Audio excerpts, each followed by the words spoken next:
కూటమి ప్రభుత్వంలో చిత్ర విచిత్రాలన్నీ కూడా చూస్తున్నాం. కూటమి ప్రభుత్వంలో మంత్రులు ఉన్నారు కదా, ఆ మంత్రులు తమ శాఖలు మాత్రం చూసుకోరు, వేరే శాఖలో తలదూరుస్తుంటారు, వేరే శాఖలని వీళ్ళు హ్యాండిల్ చేస్తుంటారు. ఎగ్జాంపుల్ చాలా చెప్పుకోవచ్చు. నారా లోకేష్ గారిని తీసుకోండి. ఆయన ఏ శాఖ మంత్రి? విద్యాశాఖ మంత్రి. విద్యాశాఖ మంత్రిగా ఉంటూ ఆయన పరిశ్రమలో చూసుకోవడానికి ఈయనెవరు? పరిశ్రమల శాఖ మంత్రి ఒకరు ఉన్నారు కదా, ఇండస్ట్రియల్ శాఖ మంత్రి ఒకరు ఉన్నారు కదా. అసలు ఏపీలో చాలామందికి ఇండస్ట్రియల్ శాఖ మంత్రి ఎవరో, పరిశ్రమల శాఖ మంత్రి ఎవరో చాలామందికి తెలియదు. పరిశ్రమల శాఖ మంత్రి టీజీ భరత్ గారు చాలామందికి తెలియదు అసలు ఆయన. ఎందుకంటే ఇండస్ట్రీస్ మొత్తాన్ని కూడా దాన్ని చూసేది మొత్తం కూడా నారా లోకేష్ గారు. మొన్న రష్యాకి వెళ్ళాడు. రష్యాకి ఎందుకు వెళ్ళాడు? ఇన్వెస్ట్మెంట్స్ కోసం వెళ్ళాడు. ఇన్వెస్ట్మెంట్స్ కోసం ఎవరు వెళ్ళాలా? ఒకవేళ ఆయన వెళ్తే ఆయనతో పాటు టీజీ భరత్ గారిని కూడా తీసుకెళ్ళాలా, ఆయన కదా మినిస్టరు. కానీ ఆయన వెళ్ళలేదు. ఆయన ఎక్కడున్నాడో తెలియదు. తర్వాత నిన్న స్టీల్ ప్లాంట్లో బ్యాడ్ ఇన్సిడెంట్స్ జరిగితే 9 మంది చనిపోతే అసలు ఇండస్ట్రియల్ శాఖ మంత్రి గారు అసలు అటువైపు పోనేలే. ఆయన ఎక్కడున్నాడో తెలియదు.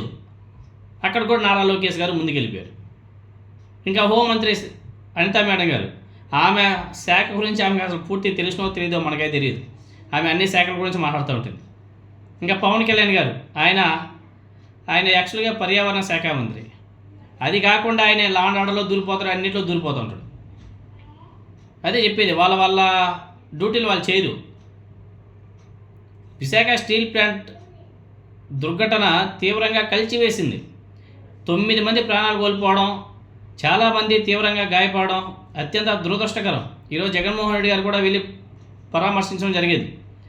దుర్ఘటన గురించి తెలియగానే కేంద్ర ఉక్కు శాఖ మంత్రి కుమారస్వామి గారు ఢిల్లీ నుంచి రావడం, అలాగే కేంద్ర సహాయ మంత్రి భూపతిరాజు శ్రీనివాస్ వర్మ సంఘటనా స్థలానికి వెళ్ళడం జరిగింది. కేంద్ర మంత్రులు వాళ్ళు.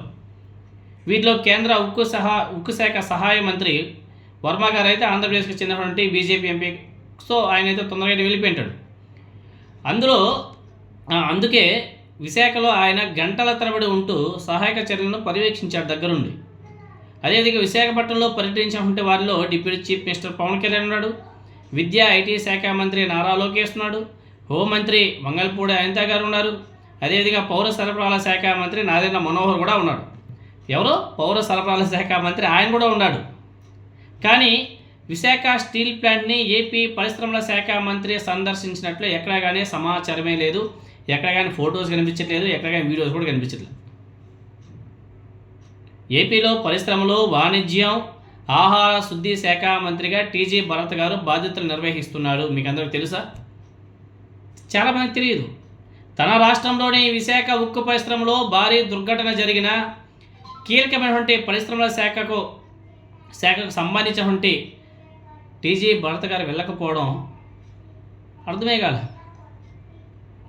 విశాఖ ఏపీ పరిశ్రమల శాఖ మంత్రి తప్ప సంబంధం లేని మంత్రులంతా కూడా, అసలు దానికి సంబంధం లేని మంత్రులంతా కూడా, ఈవెన్ చెప్పేదా పౌర సరఫరాల శాఖ మంత్రి నాదెండ్ల మనోహర్ కూడా వెళ్ళాడు. వైఎస్ జగన్మోహన్ రెడ్డి గారి విశాఖ పర్యటన కూటమిలో గుబులు రేపుతుంది. ఆయన విశాఖకు వెళ్ళి ఆ బాధితులందరినీ కూడా పరామర్శించి ధైర్యం చెప్పి జగన్మోహన్ రెడ్డి గారి మీద విరుచుకుపడడానికి ముఖ్యంగా మంత్రులు క్యూ కట్టడం జరిగింది. అంతే తప్ప అక్కడ ఇంక చేసింది ఏం లేదు. కానీ పరిశ్రమల శాఖ మంత్రిని ఇప్పటికైనా సరే విశాఖకు పంపి వాళ్ళని పరామర్శించాలని చెప్పేసి కూటమి ప్రభుత్వానికి ఎందుకు ఆ ఆలోచన రాలేదో మనకైతే అర్థం కావడం. జగన్మోహన్ రెడ్డి గారు చాలా స్పష్టంగా బాధితులకి చాలా స్పష్టంగా చెప్పాడు, ఈ కూటమి ప్రభుత్వం మీద మేము ప్రెజర్ తీసుకువస్తాం. వీళ్ళు ఇవ్వలేని పరిస్థితుల్లో, వీళ్ళు ఇవ్వలేకపోతే మన ప్రభుత్వం ఏర్పడినప్పుడే కంపల్సరీగా మీకు అందరికి కూడా ₹1 కోటి ఇచ్చే బాధ్యత నాది అని చెప్పేసి ఆయన చెప్పడం జరిగింది. ఏమండి, కార్మికులు చనిపోతే ₹1 కోటి ఇవ్వడానికి ఏమండి ప్రభుత్వం దగ్గర డబ్బులు లేవా? వీళ్ళు ప్రభుత్వం దగ్గర డబ్బులు లేవంటారు కదా. మళ్ళీ రామోజీరావు గారు చనిపోయిన తర్వాత ఆయన సంస్మరణ సభలు అని చెప్పేసి 30 కోట్లు 40 కోట్లు తగలబెట్టారు కదండి. అసలు రామోజీరావు ఎవరండి? ప్రభుత్వానికి రామోజీరావుకి ఏం సంబంధం? ప్రభుత్వ సొమ్ముని 30-40 కోట్లు ఖర్చు పెట్టారు కదా, ప్రభుత్వ సొమ్ము, ప్రజల సొమ్ముని. మరి ఆ డబ్బుల్ని అక్కడ చనిపోయినటువంటి వ్యక్తులకు ₹1 కోటి ఇవ్వలేరా? 9 మంది చనిపోయారు, 9 కోట్లు ఇవ్వలేరా?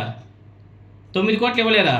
ఒక రామోజీరావు సంస్మరణ సభ, అది కూడా చనిపోయిన తర్వాత ఆయన జ్ఞాపకార్థం ఒకసారి గుర్తు చేసుకోవడం కోసం ఒక సభ పెట్టి 30-40 కోట్లు ఖర్చు పెట్టారు కదా. ఇప్పుడు ఒక స్టీల్ ప్లాంట్లో చనిపోయారంటే మన ఏపీకి సంబంధించినటువంటి కార్మికులు చనిపోతే, మన వాళ్ళు చనిపోతే 9 మందికి ఒక కోటి రూపాయలు చెప్పిన 9 కోట్లు ఇవ్వలేదు ప్రభుత్వం. ఎంత దుర్మార్గం అండి స్వామి. ఫ్యూ డేస్ బ్యాక్ కూడా ఒక వ్యక్తి చనిపోతే ఆనాడు కూడా కూటమి ప్రభుత్వం వాళ్ళకి ఇచ్చేస్తాం 25 లక్షలు అని చెప్పారంట. ఇప్పటివరకు ₹1 కూడా వెళ్ళలేదంట. జరిగి 3 నెలలు అవుతుంది. 3 నెలల క్రితం జరిగినటువంటి ఇన్సిడెంట్స్కే ఇప్పటివరకు ₹1 రాలేదంటే, ఇప్పుడు జరిగినటువంటి ఇన్సిడెంట్స్కి 25 లక్షలు ఏమో ఎక్స్ట్రా ప్రకటించుకున్నారు. అదైనా సరే వెళ్తుందా? నమ్మకం ఉందే మీకు అందరికీ? ఏ కోర్స్ అయినా కూడా నమ్మకంలే. ఎంత దుర్మార్గమైన పరిపాలన ఉందో మీరు అందరూ కూడా ఒకసారి ఆలోచించవలసిన అవసరం కూడా ఉంది.